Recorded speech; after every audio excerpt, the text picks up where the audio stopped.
कबीर साहब ये भी कहते हैं कि झीनी झीनी रे बीनी चदरिया, राम नाम की बीनी चदरिया, 9-10 मान बुनन में लागे, बड़े भाव से बुनी चदरिया। दास कबीर जतन से ओढ़ी, ज्यों की त्यों धर देनी चदरिया। कबीर साहब ने बड़े जतन से ओढ़ा है, और कितने लोगों ने तो अपनी चादर पूरा फाड़ फोड़ के रख दिया है। ओढ़ने का ढंग ही नहीं है, पूरी जिंदगी में दाग ही दाग है। जीवन की चादर देखने योग्य नहीं रही। और फिर भजन गाना शुरू किया कि मैली चादर ओढ़ के तेरे द्वार कैसे आऊं, तो धोकर आओ। क्यों मैली ओढ़ कर आ रहे हो? और मैली किया क्यों? और किया है तो धोया क्यों नहीं? और धोया नहीं तो कहते क्यों हो मैली क्यों ओढ़ कर कैसे आऊं? कौन कहता मैली ओढ़ कर आओ? धोने के लिए जगह जगह सत्संग चल रहा है, रामायण की साबुन रखी हुई है, गीता का पाउडर रखा हुआ है, और कबीर के बीजक के दोहे तुम्हारे जीवन की चादर के मैल को धोने के लिए कंप्लीट काम करते हैं। आप जीवन की चादर को धो सकते हो। जैसे रत्नाकर डाकू ने अपने जीवन की मैली चादर को धोया था, और जैसे अंगुलीमाल डाकू ने भी, लुटेरे ने भी अपने जीवन की चादर को महात्मा बुद्ध के माध्यम से उनके ज्ञान को प्राप्त करके बुद्धम शरणम गच्छामि बोल करके अपने जीवन की चादर को धोकर साफ किया था, ऐसे ही तुम भी अपने जीवन की मैली चादर को धो सकते हो। और धन्य भागी वह लोग हैं जिन्होंने अपने जीवन की चादर में मैल लगाया ही नहीं है, कोई दाग ही नहीं लगा, बेदाग चादर है। जन्म से लेकर के बुढ़ापे तक कोई दाग लगने ही नहीं पाया है। ज्यों की त्यों धर दीनी चदरिया। कभी बीड़ी भी नहीं पिया, ना सिगरेट पिया, ना पान खाया, ना तमाकू खाया, और ना तो मांस मछली अंडा, और ना तो काम किया कोई गुंडा, और ना तो किसी को ठगा लूटा घसोटा, ना छल कपट किया। ऐसे जिंदगी जिया जैसे कोई देवी देवता जी रहे हों। और मनुष्य देवी देवता न बने तो इस बात की कोई गम नहीं, मनुष्य कम से कम दानव नहीं बना, ये बात भी कोई कम नहीं, ये बात भी कोई कम नहीं। मनुष्य जीवन एक ऐसा अनमोल जीवन है जिसको देख करके देवता भी तरसते हैं कि हम भी मनुष्य बनते तो मोक्ष प्राप्त करते। ये मनुष्य जीवन मोक्ष का द्वार भी है, ये साधारण जीवन नहीं। साधन धाम मोक्ष कर द्वारा, पाए न जेहि पर लोक संवारा। बड़े भाग्य मानुष तन पावा, सुर दुर्लभ सदग्रंथन गावा। ये बड़े भाग्य से मनुष्य शरीर मिला है, इसको फैशन में मत गंवाइए। अभी पिछले गांव से, जहां से मैं आया हूं, गोपालपुर दलपट्टी, वहां एक परिवार मिलने के लिए आया बॉम्बे से। 10-12 सदस्य थे, कुछ पुरुष थे, कुछ स्त्रियां थी, कुछ लड़कियां थी। उसमें 5-6 लड़कियां थी। तो लड़कियों से मैंने सबसे अलग अलग प्रश्न पूछा। हमने कहा फैशन करने से क्या लाभ है, क्या हानि है? और बहुत फैशन करके वो बैठी थी सभी लड़कियां, थोड़ा शर्मिंदा भी हुई। फिर मैंने उनसे पूछा कि हीरोइन जैसी एक्टिंग करने से क्या लाभ और क्या हानि है? तो उन्होंने कहा पढ़ाई चौपट हो जाती है, जिंदगी बर्बाद हो जाती है। तो हमने कहा फिर तुम क्यों करती हो? बोले हमको बर्बाद ही करना है। बर्बाद होना है हमको। और एक बर्बाद नाम का कवि हुआ है, मुसलमानों में फकीर हुआ है, उसका नाम ही बर्बाद था। मुसलमानों में भी एक से एक बड़े बड़े फकीर हो चुके हैं, कवि हो चुके हैं। मुसलमानों में बड़े बड़े शायर हो चुके हैं। मुसलमानों में मोहम्मद साहब हो चुके हैं। ज्ञान तो हर मजहब में होता है, लेकिन उस मजहब को मानने वाले, पंथ को मानने वाले ज्ञान कितना ग्रहण करते हैं। याद रखना, मोहम्मद साहब की जयकारा बोलना आसान है, कबीर की जय बोलना आसान है, कबीर को मानना आसान है, लेकिन कबीर की मानना बहुत कठिन है। जब तुम कबीर की मानने लग जाते हो तो पूरी जिंदगी कबीर के रंग में रंग जाती है, और फिर माया मोह के दाग धुल जाते हैं। मोहम्मद का अर्थ क्या होता है? मोह और मद। मोह और मद 2 शब्दों से मोह मद बना है। जिसने मोह और मद को जीत लिया है वही मोहम्मद कहलाता है। जिसको अपने मजहब का भी मोह नहीं बचा, ना तो फैमिली का मोह है, ना किसी नारी का मोह है, और ना किसी साड़ी का मोह है, और ना किसी गाड़ी का मोह है, और ना उसके अंदर मद है, घमंड भी नहीं है, वो मोहम्मद कहलाता है। और ऐसे मोहम्मद को मानने वाला वही सच्चा भक्त होता है। जो अपने मोह और मद को जीत लेता है वही मोहम्मद का अनुयायी कहलाता है। महावीर का अर्थ क्या है? हनुमान का अर्थ क्या है? महावीर, केवल वीर होना ही पर्याप्त है? फिर महावीर डबल विशेषण लगा हुआ है। महावीर का अर्थ होता है जिसमें वीरता तो है लेकिन महानता के साथ साथ वीरता है। वीर तो आतंकवादी भी होते हैं, वीर तो डाकू लुटेरे गुंडे लफंगे भी होते हैं, और वीर तो वो भी होते हैं जो गलत काम करते हिम्मत के साथ में। लेकिन वह वीर वीर नहीं है, जो महावीर है वो वीर होता है। महावीर उसे कहते हैं जो महान कार्यों के लिए वीरता अपनी दिखाता है, पराक्रम दिखाता है, वो महावीर होता है। उसी का नाम हनुमान होता है। और जो हनुमान का भक्त है वो महान कार्यों में अपने पराक्रम को दिखाता, वीरता को दिखाता है। ये लफंगेबाजी में वीरता नहीं दिखाता है, वो महावीर का भक्त कहलाता है। कितने लोग हनुमान को मानते हैं, मंगल को व्रत रहते हैं, बुधवार को मुर्गा खाते हैं, बृहस्पतिवार को मछली लाते हैं, और शुक्रवार को दारू पीते हैं, और शनिवार को ताश खेलते हैं, और रविवार को छुट्टी मनाते हैं, और सोमवार को फिर जय बजरंगबली बोलते हैं, और मंगलवार को फिर गीत गाते हैं जय हनुमान ज्ञान गुण सागर, और बुधवार को बुद्धूनाथ बनकर फिर अज्ञानी बने रहते हैं। हनुमान चालीसा की एक एक चौपाई के रस को समझिए क्या है। आपन तेज सम्हारो आपे, तीनों लोग हाँकते कांपे।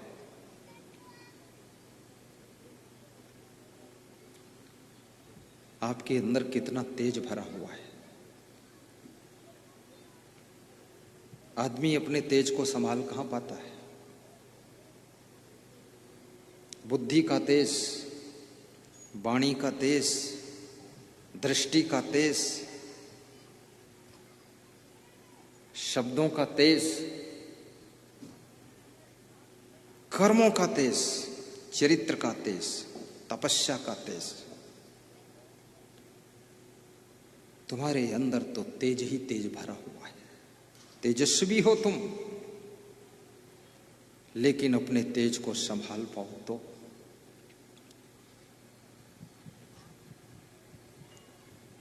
कितने लोग अपनी वाणी को भी संभाल नहीं पाते।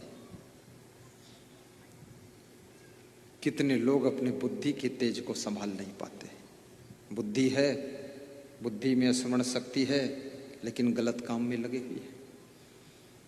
फिल्मी गीत गाते, चुप्पे चुप्पे मोबाइल में फिल्म देखते। जब उनके पापा आ गए तो पापी ने मोबाइल बंद कर दिया। पापा ने कहा इसमें क्या है, तो कहते कुछ नहीं। पापा को मोबाइल चलाना आता नहीं, पकड़ भी नहीं सकता उसको, और पकड़ के भी क्या करेगा, रजाई के अंदर लेटे लेटे चलाएगा। एक मास्टर कह रहा था मुझसे, मेरे 6 लड़कियां हैं, जिसमें सबसे छोटी लड़की है और रजाई के भीतर मोबाइल चलाती है। तो मैंने कहा मोबाइल उसका जमा कर दीजिए। बोले जमा क्या करूं, मैं बहुत सीधा आदमी हूं। तो हमने कहा तो ये आधा दर्जन लड़की पैदा की हो, सीधे आदमी। मुझे भी पढ़ाया था उसने। मैं साधु बन गया तो मेरे पास आते थे, दुखी होते थे आ जाते। अब तो पता नहीं मर गए क्या हुआ। हमने कहा वो आपकी लड़की भागेगी, अगर रजाई के अंदर चुपके चुपके बात कर रही तो मामला खतरे से खाली नहीं। 1 महीने बाद वो मेरे पास आए, बोले भाग गई, छोटी वाली भागी है। हमने कहा 5 बची है, ये 5 कन्या बच गई हैं, इनका 5ओं का विवाह एक साथ करो। बोले उम्र तो सबकी हो गई विवाह करने योग्य। हमने कहा करते क्यों नहीं? बोले कोई लड़का मिलता नहीं। हमने कहा मिलता नहीं तो छोटी वाली भागी किसके साथ? तो लड़के के साथ ही भागी, मिला तभी तो भागी। उसको मिल गया, तुमको नहीं मिलता, ढूंढे। बुद्धू आदमी मास्टर बना घूमता। तो बोला कि इतनी बड़ी डांट भी कोई नहीं लगाया। तो मैंने कहा मैं लगाऊंगा। बोले एक बात बताओ गुरुजी, अब आएगी कि नहीं आएगी? तो हमने कहा सो तुम जानो अंतर्यामी पूर्व मोर मनोरसम, तुम्हारी इच्छा है आ जाए। तो बोले हम किसी को बताए नहीं, केवल तुमको बताए हैं, और कल ही निकली है। तो हमने कहा तुम किसी से मत बोलना, अब कोई पूछे तो कह देना दिल्ली में कंपटीशन देने गई है। तो बोले कब तक कंपटीशन दी? आई कि ना आई, कहां तक झूठ बोली।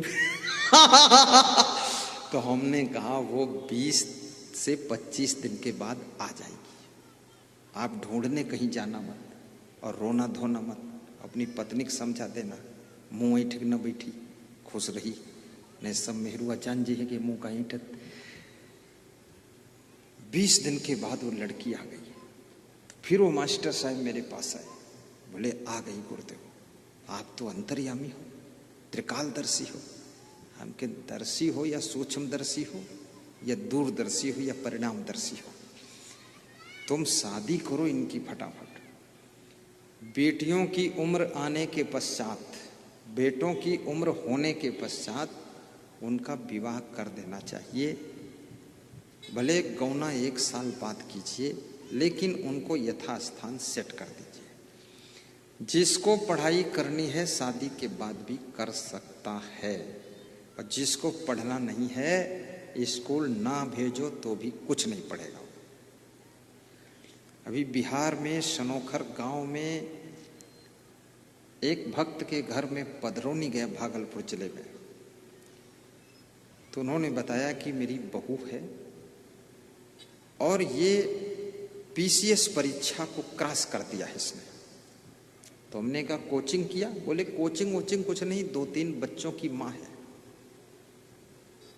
तो हमने कहा कौन बहू है? तो वो खड़ी हुई तो टेढ़ी मेढ़ी खड़ी थी, धोती शुद्ध पहरत नहीं, और पीसीएस क्रॉस किया, एसडीएम बनेगी। तो हमने कहा यह पढ़िस कहाँ? बोले ये कि लड़का जब सोई जाते हैं तो यह पढ़ा करते, और ये की सासू बर्तन मांजा करते या पढ़ा करते, और भोजन यही बनावत है, 1 घंटे में बना देते, बाकी काम सासू करते थे, पढ़ती रहती है। अब एसडीएम बनेगी और प्रमोशन होकर डीएम बनेगी, कलेक्टर बनेगी। बोले आशीर्वाद दो गुरुदेव। तो हमने कहा इसको कोचिंग करा दो कुछ। बोले कोचिंग की जरूरत ही नहीं है, इतना माइंड तेज है, इतनी एकाग्रता है, अपने बच्चे ठौरे पहुड़ार लेते और पढ़ा करते, और जिनके कोई बच्चा नहीं है तो वो नहीं पढ़ पावत, कोई खुद ही पहुड़े हैं, बच्चे का पहुड़ दिए, खुद ही पहुड़े सोवत, एक अक्षर नहीं पढ़ पाते, याद ही नहीं होता है। किताब दे दो पढ़ने को तो उसी के ऊपर लार चुआवत है, पहुड़े सोवत, डांट दो तो रोवत, कुछ ना कहो तो सोवत, पढ़ना वढ़ना कुछ नहीं, एक अक्षर याद होता नहीं, स्मरण खाली खोपड़ी है, दिमाग है ही नहीं।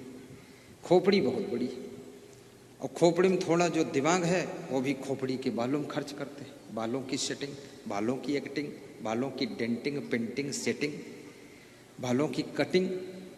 आजकल तो बालों का ऐसा फैशन चला खतरनाक है, नवयुवक लड़के दाढ़ी में डिजाइन बनवाते हैं, कमाल कर दिया, दाढ़ी में डिजाइन, दाढ़ी में इधर उधर काट करके निकाल देते डिजाइन। स्त्रियां भी सोचती हैं हमारी भी दाढ़ी होती, मैं भी डिजाइन बनाती। खोपड़ी में डिजाइन, चारों तरफ कटिंग करते हैं बाल, और बीच में थोड़े छोड़ देते हैं, रुई जैसे उड़ते रहते हैं, और चारों तरफ बाईपास रोड निकालते हैं, और सूचना प्रसारित करते, चाहे जिधर से गाड़ी निकाल जाओ, बाईपास रोड है, रिंग रोड बना दी। बहुत बड़ा फैशन, लड़कियों में इतना फैशन, बालों में छोटी सी खोपड़ी के जितनी लड़कियां उतने प्रकार से बाल मोड़ती है, इधर झुकाती उधर झुकाती, बीच में थोड़े बाल ऊपर को फुलाती है, फिर टेढ़ी मोड़ देती है, कितना दिमाग लड़ाती है। बुद्धिमान तो है लड़की, पर ये दिमाग अगर पढ़ने में लगा देती, घर को संभालने में लगा देती, भक्ति में लगा देती तो मीराबाई बन जाती, और पढ़ने में लगा देती तो कलेक्टर बन जाती, और यही दिमाग अगर गुरु की सेवा में लगा देती तो सेवरी भी कहलाती। क्या बात है, कितना दिमाग है, बहुत दिमाग है। मैं इसलिए साफ साफ कह रहा हूं ताकि बेटियां फैशन से बच जाएं। ये जितनी बेटियां आई हैं ये सब फैशन से बच जाएंगी। कल से तुम बाल सब सिंपल बांधो, इसमें कुछ नहीं होता है। और जिस समय तुम जौनपुर की कलेक्टर बनकर आओगी और सायरन बजेगा, तुम्हारी गाड़ी में आगे की पुलिस गाड़ी चलेगी, उस समय तुम्हारा क्या सम्मान होगा। ये बालों से कोई सम्मान नहीं होता है। हीरो हीरोइन कितने ही बाल रखते हैं और कितनी प्रकार की ड्रेस पहनते हैं, लेकिन मरने के बाद उनको कोई याद नहीं करता है। पर याद रखना, मीराबाई 500 साल पहले मर चुकी है, कबीर 600 साल पहले दुनिया से जा चुके हैं, राम त्रेता युग में दुनिया से चले गए, कृष्ण भी चले गए। आज उनको याद किया जाता है, उनकी पूजा की जाती है, उनका सम्मान किया जाता है। छत्तीसगढ़ में कोरबा जिले में एक हीरो प्रवचन सुनने के लिए आया, तो मैंने पूछा नाम क्या आपका? बोले 3 बार आ चुका हूं प्रवचन में, बार बार नाम पूछते हो, याद नहीं रखते? हमने कहा हीरो ही इसलिए जीरो में डाल देता हूं। तो बोला कि प्रवचन से शांति मिलती है आपकी, और सत्य बात बोलते हो आप, झूठ लाग लपेट नहीं करते। मैंने कहा दुनिया तो आपकी फिल्में देखती है। बोले दुनिया बेवकूफ है। हमने कहा तुम? बोले मैं बुद्धिमान हूं, आपका प्रवचन सुनता हूं। अरे हीरो हीरोइन भी प्रवचन का लाभ लेते हैं, सांसद और विधायक भी प्रवचन का लाभ लेते हैं, बड़े बड़े अफसर भी प्रवचन में डुबकी लगाते हैं। बिना अध्यात्म के मनुष्य को शांति नहीं मिल सकती है। भौतिक की अंधी दौड़ में कितना दौड़ ले आदमी, लेकिन चैन नहीं पा सकता है। जब आध्यात्मिक यात्रा जीवन में शुरू होती है तो शांति की मंजिल मिलने लग जाती है। थोड़ा तालियां जोर से बजाया करो, तुम लोग बहुत कमजोर दिख रहे हो।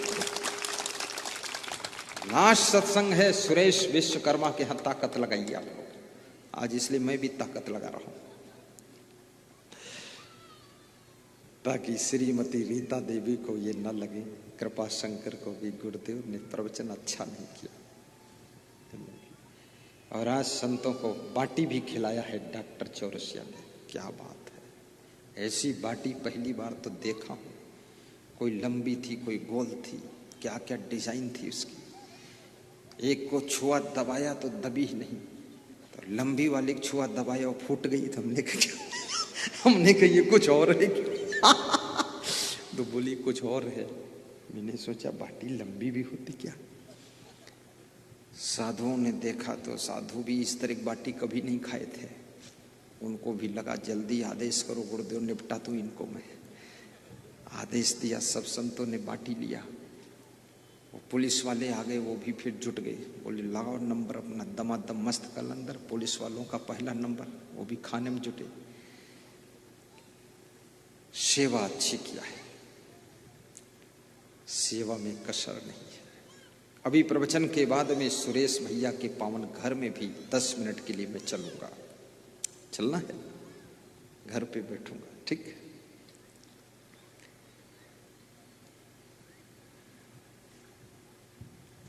कौन सा रस जीवन को अमृत में बदल देता है? को राम रसिक रस पियोगे, पियोगे जुग जियोगे। भगवान श्री राम, कबीर कहते हैं राम रस पियोगे तो युगों युगों तक जियोगे। राम रस।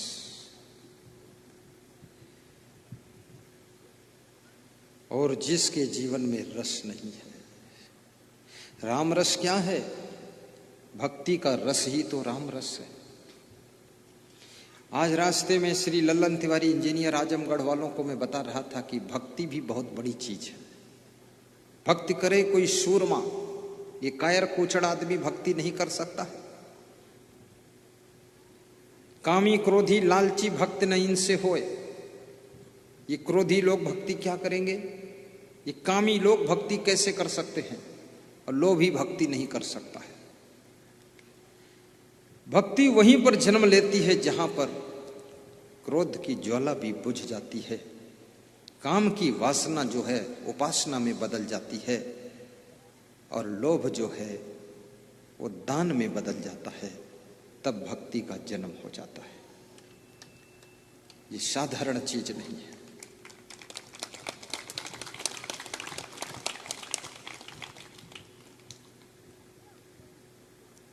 भक्ति तुम्हारे क्रोध को भी शांत करती है। भक्ति लालच को मारती है।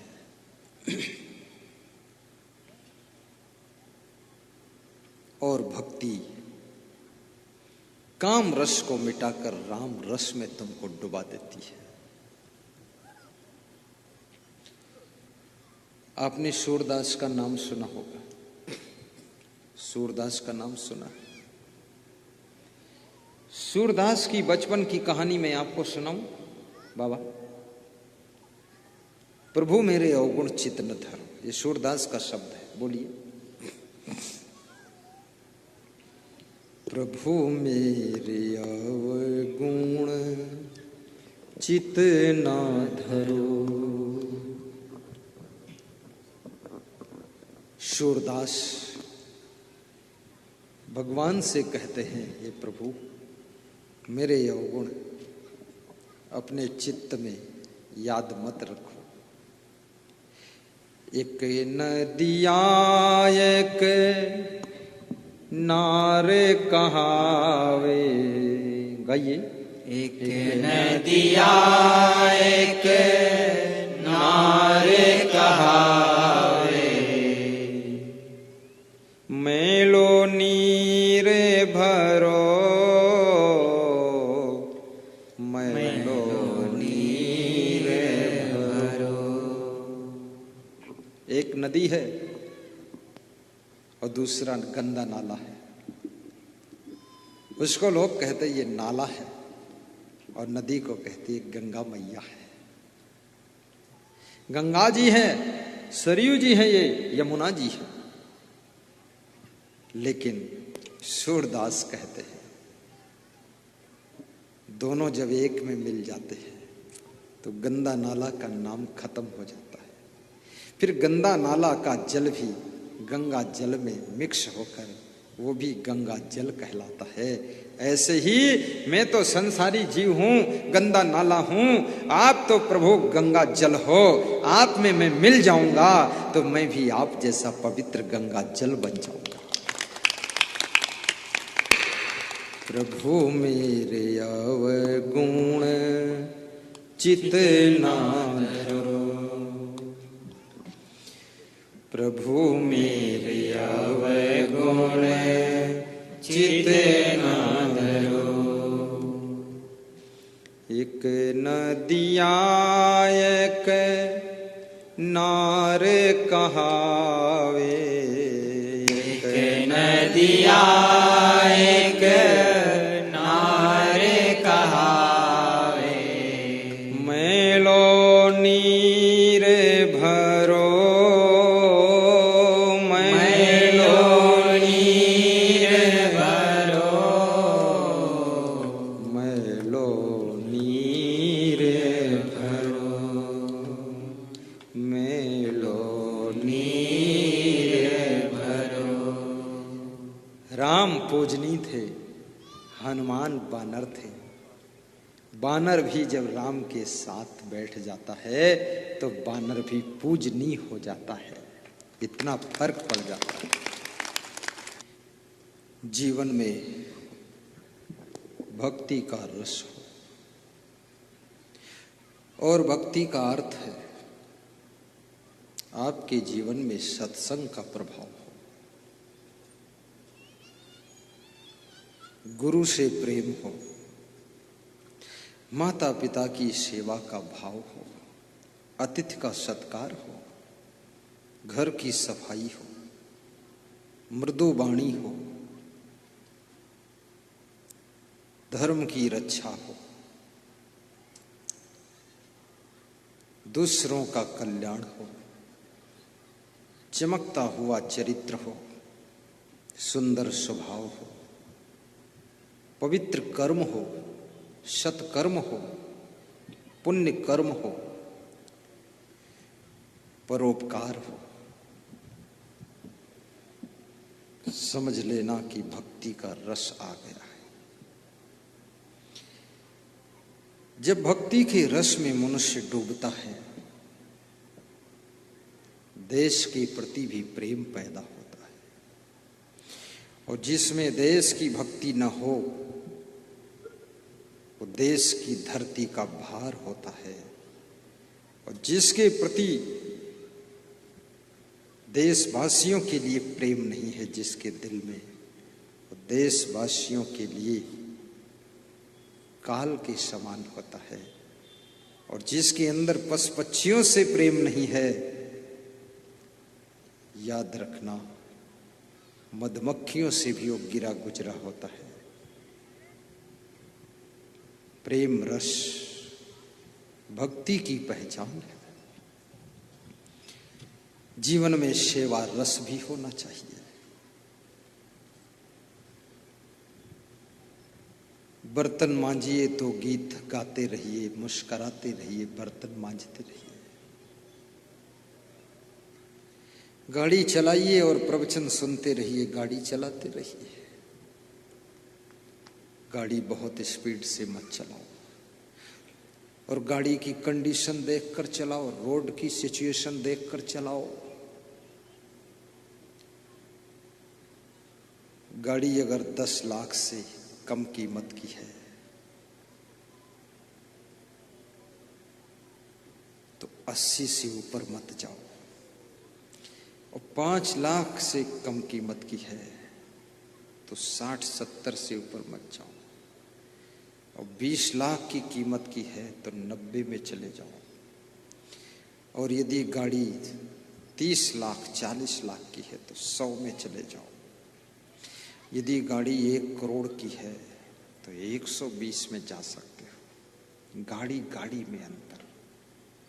जितनी सस्ती गाड़ी है, ब्रेक कमजोर, स्टीयरिंग कमजोर, कंट्रोल कमजोर, जहां रोको वहां रुकती नहीं है, और जहां ना रोको वहीं खड़ी रहती है। और जो महंगी गाड़ी है, जहां रोको वहां से आधा फीट भी आगे नहीं बढ़ती है, दाएं बाएं नहीं खिसकती है, मोड़ पर मोड़ो तो पलटती नहीं है। मैं 1 करोड़ की गाड़ी में बैठा हूं, 4 करोड़ की गाड़ी में बैठा हूं, तो 4 करोड़ की गाड़ी में मैं 5 दिन तक बैठा, 400 किलोमीटर यात्रा किया। भारत देश में नहीं, विदेश में। पोपड़ भाई की गाड़ियां थी दुबई में, तो मैंने पूछा गाड़ी की कीमत क्या है? बोले 4 करोड़ है। और दुबई की गाड़ियों में स्टीयरिंग बाएं होता है, दाहिने नहीं होता। और अपने यहां बाएं मोड़ते हैं, वहां दाहिने मोड़ते हैं, उल्टा सब काम है। लेकिन वो गाड़ी 400 किलोमीटर चलने के बाद भी लगता था हमें थकान नहीं आई। और गाड़ी के प्रति भी प्रेम रखो। गाड़ी को लड़ाओ मत, गाड़ी को तोड़ो ताड़ो मत, गाड़ी को बिगाड़ो मत, गाड़ी को अंधाधुंध चलाओ मत। गाड़ी को मंदिर समझो, गुरुदेव का फोटो लगा लो। ऐसी मधुर मधुर चाल में गाड़ी चलाओ, प्रवचन सुनते रहो, भजन सुनते रहो, गाड़ी चलती रहे। 10 मिनट से ज्यादा फर्क नहीं पड़ेगा। ओवरटेक मत करो, जोश खरोश में गाड़ी मत चलाओ। गाड़ी मारी रंग रंगीली, पहिया लाल गुलाल, बैठन वाले राम जी बैठे, हाकन वालों रावण लाल। अंधाधुंध गाड़ी भगा रहे। कितने लोगों ने मोटरसाइकिल पर अपनी पत्नी को बिठाकर ले गए, पत्नी रास्ते में गिर गई। जब मछली शहर में पहुंचे तो देखा पत्नी नहीं। फिर लौट कर आए तो खोपड़ी फूटी पड़ी। तो पत्नी ने कहा क्या हुआ, क्यों गिराया? तो उसने कहा कि रोज रोज तुम दाल में नमक ज्यादा डालती थी, खोपड़ी फोड़ दी आज। इतना तेज चला रहे हैं, भड़बड़ भड़बड़। मोटरसाइकिल का आनंद तो 40 किलोमीटर 50 की रेस में ही है।